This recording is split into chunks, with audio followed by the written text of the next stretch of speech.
अब से जब श्री कृष्ण जी के अंदर काल नहीं था, जब दोबारा उनसे समाधान पूछने गए कि भाई कोई ऐसी क्यों, भाई की स्थिति क्यों होगी ऐसी, तब उन्होंने बताया कि तुमने जो महाभारत में, श्री कृष्ण जी ने बताया कि जो तुमने महाभारत में बंदूकघात किए थे, सेना मारी थी, वो दुख, वो पाप तुम्हें दुखी कर रहा है, उसके लिए यज्ञ करो। और वो सारा कुछ कर लिया, फिर क्या कहा, श्री कृष्ण जी की भी मृत्यु होगी। उसे एक तीर मार दिया था एक शिकारी ने भगवान श्री कृष्ण के पैर में। तब ये सभी पांडव वहां गए। तब श्री कृष्ण जी ने कहा कि तुम मेरे शिष्य हो और मेरे रिलेटिव भी हो, मेरी एक बात सुन लेना कि तुम सभी जाकर के हिमालय में जाकर गल जाना, वहां तपस्या करना, जब तक अंत ना हो तुम्हारे शरीर का, तुम्हारे पाप नाश हो जाएंगे तो तुमने महाभारत में किए थे, बंदूकघात किया था। तब अर्जुन के मन में शंका आई कि पहले तो जब गीता ज्ञान दे रहे थे भगवान, आप कह रहे थे आपको कोई पाप नहीं लगेगा। फिर दूसरी बार जब हम भाई के समाधान के लिए आपके पास आए थे, इनको भयंकर सौपन आते हैं, सिर कटे हुए धड़ दिखाई देते हैं, हाहाकार मची दिखाई देती है इसको सौपन में, ये दुखी होकर बैठ जाता है। तब आपने कहा था कि आपके ऊपर महाभारत में किए पापों का, उन हत्याओं का पाप है, यज्ञ करो। हमने यज्ञ भी कर ली। आज फिर आप कह रहे हो कि आपके ऊपर बंदूकघात का वो पाप है, हिमालय में जाकर के तपस्या करके गल मरो। भगवान आपने ये क्या किया हमारे साथ। तब श्री कृष्ण जी ने कहा कि अर्जुन, ये सूक्ष्म वेद में लिखा है कि मुझे नहीं मालूम मैंने गीता ज्ञान दाता देते समय क्या कहा था, लेकिन अब मैं जो बता रहा हूं ये करना पड़ेगा तुम्हें, और कोई विकल्प नहीं। इतना कह के प्राण त्याग गए। राज राज को अपने पोते को देकर परीक्षित को वो सारे के सारे वहां पहुंच गए जहां दास कथा दिखाने चाहता है। परमात्मा कहते हैं सूक्ष्म वेद में कि पांचों पांडव गड़े हिमालय और 18 सोनी खा गया काल। 18 सोनी को खा गया काल। अरे पांचों पांडव गड़े हिमालय, वहां जाके गड़ मरे हुए थे, और उन खा गया काल, पाप इनके सिर पर जड़ दिया, और देखा आगे जाके फिर इनका और नाश करवा दिया। वो क्या करवाया, अब पढ़ के सुनाता हूं। ये हम पढ़ रहे हैं हिमालय तीर्थ पुस्तक, इसके 18 पृष्ठ पे। ये हिमालय तीर्थ पुस्तक, इसके 18 पृष्ठ पे हम पढ़ रहे हैं। आगे ये क्या है, ये प्रकरण पहले मौखिक सुनाऊंगा, आसानी से समझ में आएगा जो पढ़ा जाएगा। इसमें क्या कहा है कि एक समय जब ये पांचों पांडव और द्रौपदी सहित वहां और कुंती सहित हिमालय में तपस्या कर रहे थे, तो क्या किया कि ये भगवान शिव आगे एक भैंस, दूध वाली भैंस का रूप बना के, और भीम ने देखा क्या अच्छी मोटी लेवटी वाली भैंस है और दूध वाली होगी, इसने पकड़ जाऊं, दूध दाद पी लिया करेंगे। वो उसकी तरफ भागा तो वो काल समा गया पृथ्वी में। समाते समाते उसका बैक पोर्शन रह गया, पिछला पिछला हिस्सा, कहते हैं बली महाबली भीम ने पकड़ लिया नो चक्कस जबरदस्त, और गाड़ दिए पंजे, बोला वही रुक गया वो, फिर वो पत्थर का बन गया। आकाशवाणी हुई कि इसकी पूजा किया करो। बता, भैंस के टट्टी पेशाब के पोर्शन की पूजा ला दिए फिर वह। तरह के। अब दिखाता हूं आप, ये देखिएगा, ये हिमालय तीर्थ पुस्तक हम पढ़ रहे हैं, और यहां हम 18 पृष्ठ 19 पृष्ठ पर आ गए। अब इसके हिमालय तीर्थ और 19 पृष्ठ पे हम यहां पढ़ते पढ़ते आ चुके थे। नर और नारायण ऋषि, यहां क्या लिखा है, इस ज्योतिर्लिंग के दर्शन पूजन तथा यहां स्नान दान करने से भक्तों के लौकिक फलों की प्राप्ति होती है। लौकिक फलों की प्राप्ति के साथ साथ जो अचल शिव भक्ति और साथ ही मोक्ष की प्राप्ति भी सहज हो जाती है। जैसे आई भोगी 15,000 20,000 जैसे टीवी पर आ रहा था, वो व्यक्ति वहां केदारनाथ मंदिर के आसपास मर गए, उसके हजारों तो उसके मंदिर के अंदर ही मर गए, और उसके परिसर में मंदिर का पता नहीं, एक वो शिवलिंग खड़ा है नो, बस उसके उसको छू कर पानी उतर गया। अच्छा, शिवलिंग तो बच गया, बाकी सारे मर गए जो पुजारी थे। अब यहां देखिएगा तो क्या कहते हैं कि वहां जाने वालों को मोक्ष भी सहज में प्राप्त हो जाता है और लौकिक सुख भी होते हैं। फिर गीता के ज्ञान देने की क्या आवश्यकता थी, गीता पढ़ने की आवश्यकता थी, फिर वेदों की क्या आवश्यकता थी? अगर वहां ऐसे जाने से मोक्ष हो जाता है तो बहुत आसान। नहीं तो ये भ्रमित, ये फैलाया हुआ जाल है काल का। इसने पहले कहा था कि ऐसे भरमा दूंगा, देवल देव और पाषाण पुजाऊं, या विद जीवों को भरमाऊं। जाओ जोग जीत संसारा, जीव न माने कहा तुम्हारा, जीव तुम्हारा कहा न माने। और हमारी ओढ़ हो बात बखाने, हमारे संज्ञान के आधार से वो एडवोकेट बन जाएंगे, वकील बनेंगे मेरे, और तुम्हारे साथ विवाद किया करेंगे, तुम झूठ बोलते हो। तो परमात्मा ने कहा था एक बार, वो टाइम आने दे मेरा, और बिजली पिड्डी की जो ठीक मन रखी है उसने ठीक ना आने दे, फिर देखूंगा तेरे सारे ज्ञान और तेरे सारे समाधान फेल कर दूंगा, अपने बच्चों को अपना ज्ञान समझाऊंगा। अब जो दास आपको समझाना चाहता है, अब आगे इसमें एक और क्या पूज्य है वहां पर वो दिखाता हूं। ये देखिएगा, हिमालय तीर्थ 19 पृष्ठ पे हम पुस्तक पे आ गए हैं। ये क्या बताते हैं, इसी प्रसंग में पुराणों में एक कथा आती है, हम यहां फिर से पढ़ते हैं। तत्पश्चात महाभारत काल में पांडवों द्वारा गोत्र हत्या अर्थात महाभारत युद्ध में अपने भाई बंधुओं आदि की हत्या के पाप से मुक्ति हेतु यहाँ पर देवादिदेव महादेव की आराधना की पांडवों द्वारा की गई। इसी प्रसंग में पुराणों में एक कथा आती है। भगवान वेदव्यास जी की आज्ञा से पांडव केदार क्षेत्र में आए। भगवान महिष यानी भैंस का रूप धारण करके केदार अंचल में घूमन फिरन लग गए, विचरण करने लगे। भीम ने भगवान शिव को मायावी महिष के रूप में पहचान लिया। अभी तो लेखक की अपनी चतुरता है, उसने तन्नो देखा था कि अच्छा मोटा लेवा है और दूध बढ़िया देगी, इसने पकड़ दिया, भाग के हो गया था भैंस पकड़न, और वो बन गया उसके सिर का दर्द। ये देखो, भीम ने भगवान शिव को मायावी महिष भैंस के रूप में पहचान लिया। वे ऐसा जानकर भगवान शिव महिष रूप में पृथ्वी में समा ही रहे थे कि महाबली भीम ने दौड़कर उनका पिछला भाग पकड़ लिया। पांडवों की भक्ति से एवं विश्वास को देखकर भगवान शिव ने उन्हें साक्षात दर्शन दिए। आ गया काल प्रकट हो गया फिर। और गोत्र हत्या गुरु हत्या पाप के फलस्वरूप प्रायश्चित के रूप में भीम द्वारा पकड़े गए पृष्ठभाग की पूजा अर्चना का आदेश देकर वहां से अंतर्ध्यान हो गए। पृष्ठभाग ने शिला रूप धारण किया, पत्थर बन गई फिर वो पिछला भाग जो पांडवों द्वारा पूजित हुआ, वह तब से आज तक पूजित है। पुण्यात्मा देखो, अब ये है वो एक केदार उन्मत यो भी है जो भैंस की पिछला टट्टी पेशाब का पोर्शन बाकी रह गया, वो पत्थर बन गया।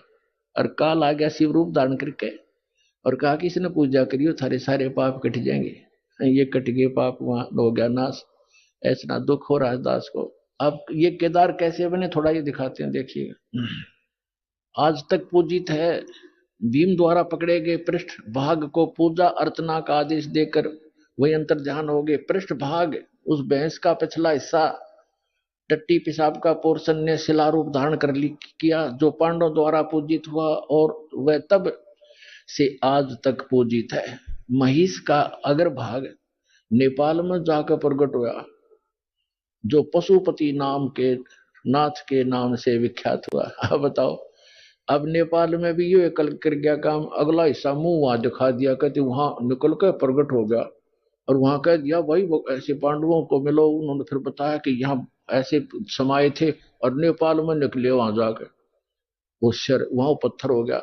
अब वहां एक मंदिर बन गया पशुपति नाथ का, वहां लाग गए पूजा कर। कोई बात, एक काल का फैलाया जाल है सारा। नेपाल के अंदर जो जाते हैं श्रद्धालु पूजने के लिए, ये भी वही काल का जाल है। आगे देखो, वो पशुपति नाथ से विख्यात हुआ नेपाल में।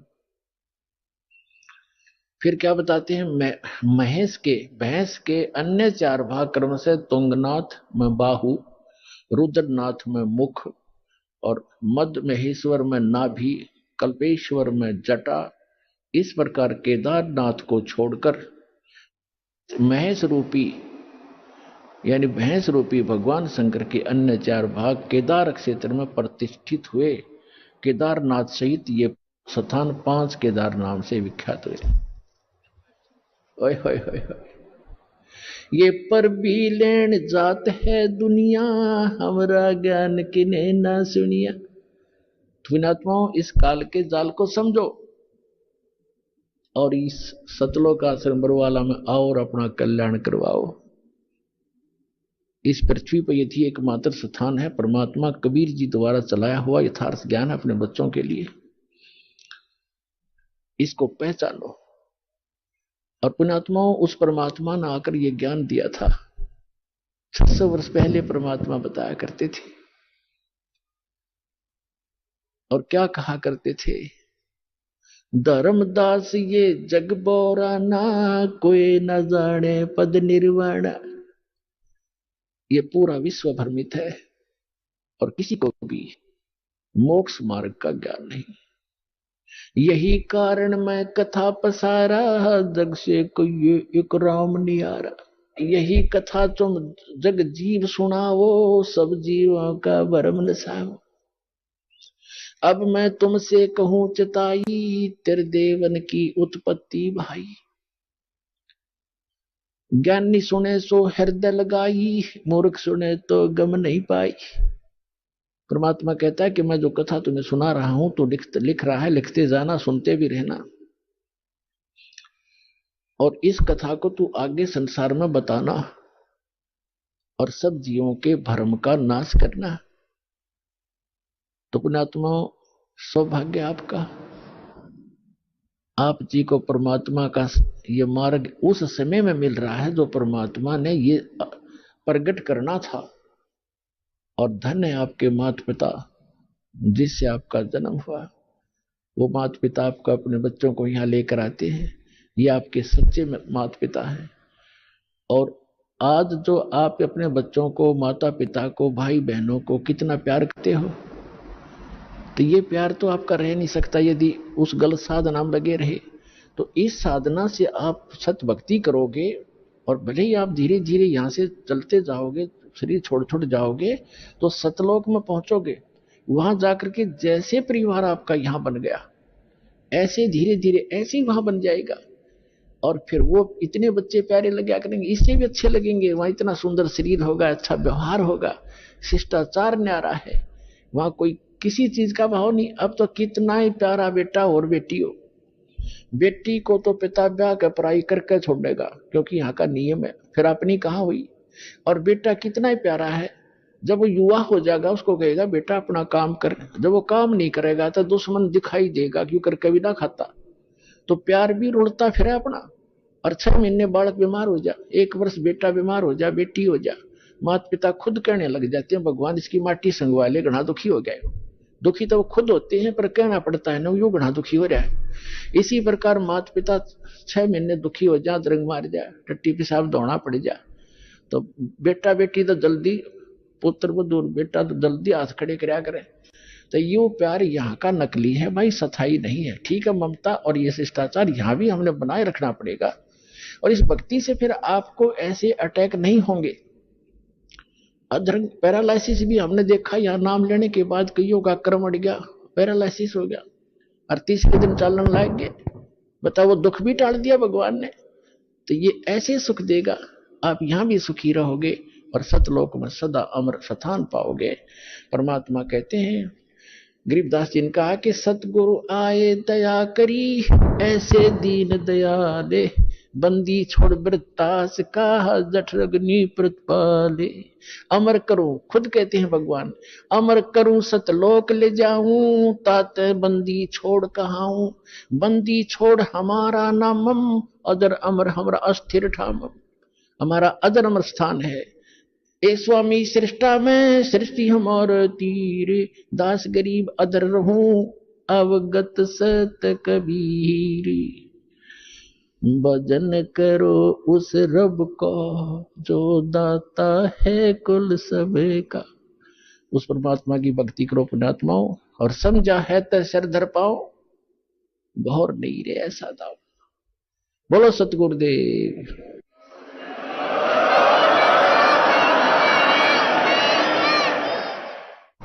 परम पिता परमात्मा पूर्ण ब्रह्म सारी सृष्टि के रचनहार कुल मालिक कबीर देव कबीर साहेब अल्लाह अकबर, उस ग्रेट गॉड कबीर परमेश्वर जी की असीम रजा से आप सभी पुण्यात्माएं परमात्मा की महिमा का ये सत्संग सुनने के लिए उपस्थित हुए।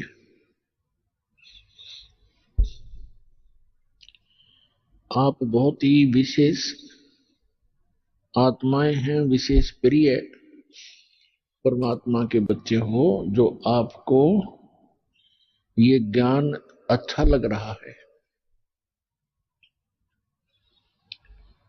और आपकी श्रद्धा भगवान में दिन प्रतिदिन बढ़ती ही जा रही है। अन्यथा ये पूरा मानव समाज नास्तिक होने के कागार पर खड़ा था। भक्ति करने वालों की कमी नहीं, श्रद्धालुओं की कमी नहीं, श्रोता बहुत गिने और संतों की भी कोई कमी नहीं, साधु संत बहुत बहुत गिने, और फिर भी कोई बुराई समाज से घट नहीं रही। कोई भी आध्यात्मिक लाभ किसी भी भक्त को प्राप्त नहीं हो रहा।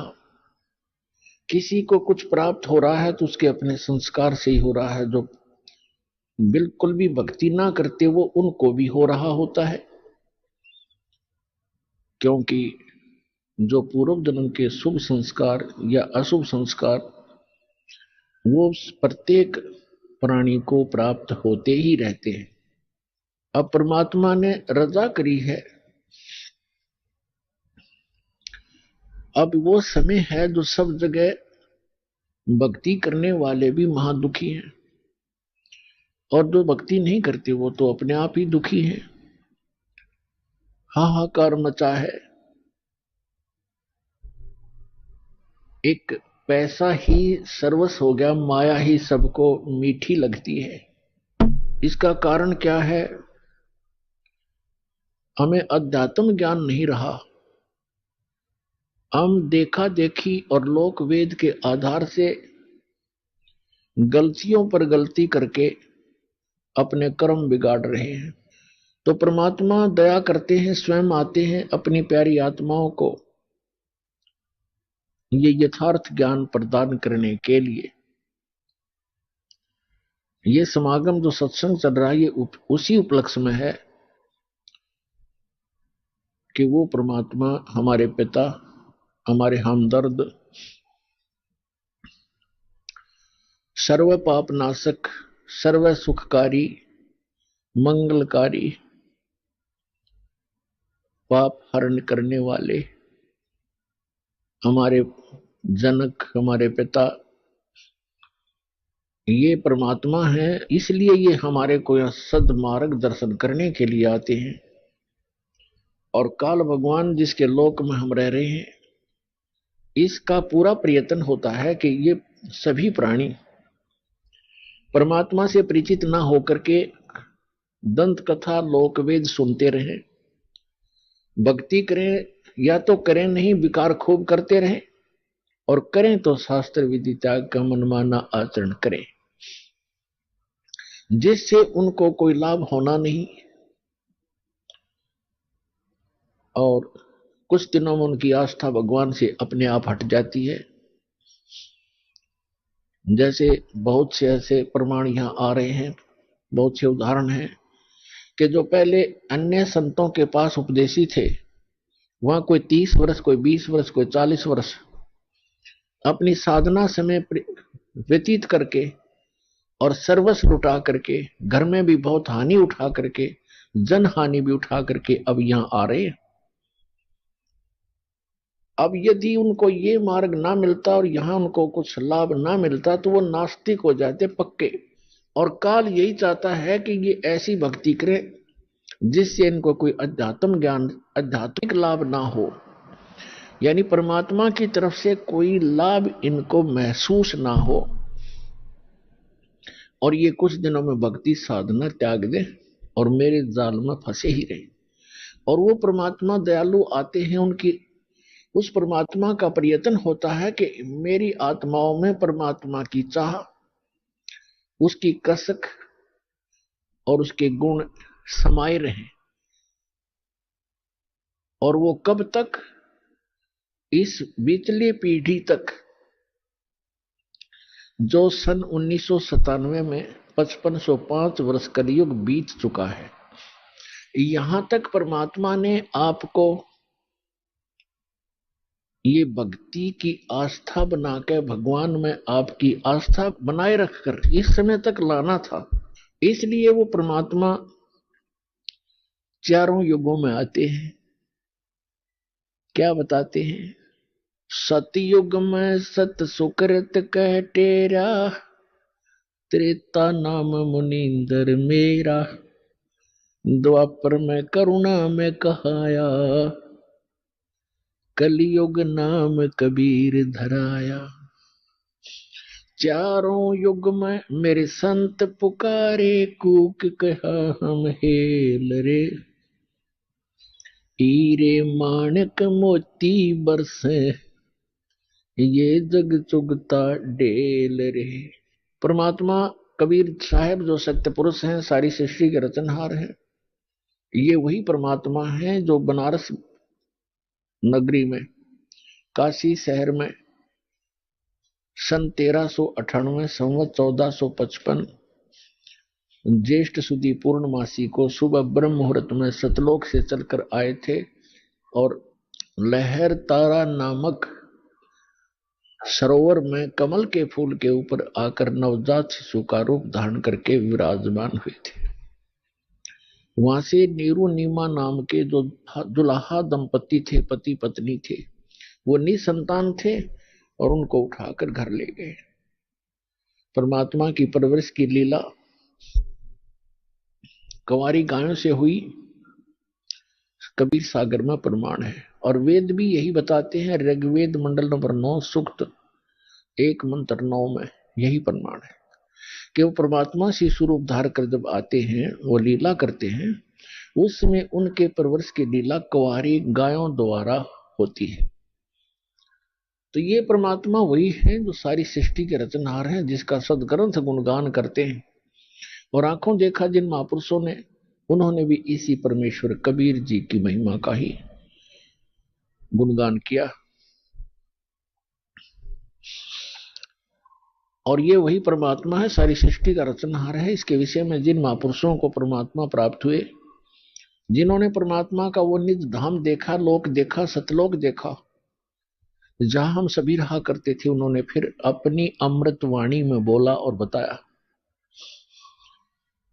हम सुल्तानी नानक तारे दादू को उपदेश दिया, जात जुलाहा भेद न पाया, ये काशी में कबीर हुआ।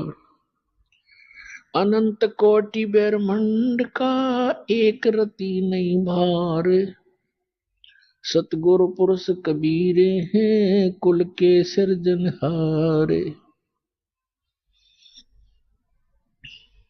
सतयुग में सत सुकृत कह टेरा, त्रेता नाम मुनींदर मेरा। सतयुग में परमात्मा सतसुकृत नाम से आए, ऐसे ही कमल के फूल के ऊपर सरोवर के अंदर विराजमान हुए नवजात शिशु बना करके। वहां से एक विद्याधर नाम के ब्राह्मण और उनकी पत्नी दीपिका, वो निसंतान थे, परमात्मा को घर ले गए और कुंवारी गायों से उनकी परवरिश हुई। 5 वर्ष की आयु में, 4 वर्ष की आयु में मनु जैसे जो विद्वान प्रसिद्ध हो रहे थे, पाक रहे थे, उनके छक्के छुड़ा दिए। उनको जबान नहीं छोड़ी उनके मुख में, और एक ही प्रश्न परमात्मा किया करते थे, कौन ब्रह्मा का पिता है, कौन विष्णु की मां, शंकर का दादा कौन है, ऋषि जी मोहे बता। उनके पास कोई उत्तर नहीं था। उल्टा परमात्मा के साथ ही वो बेहुदा व्यवहार करने लग जाते थे। ये झूठा है, ये कपटी है, ये पता नहीं कहाँ किस जाति का है।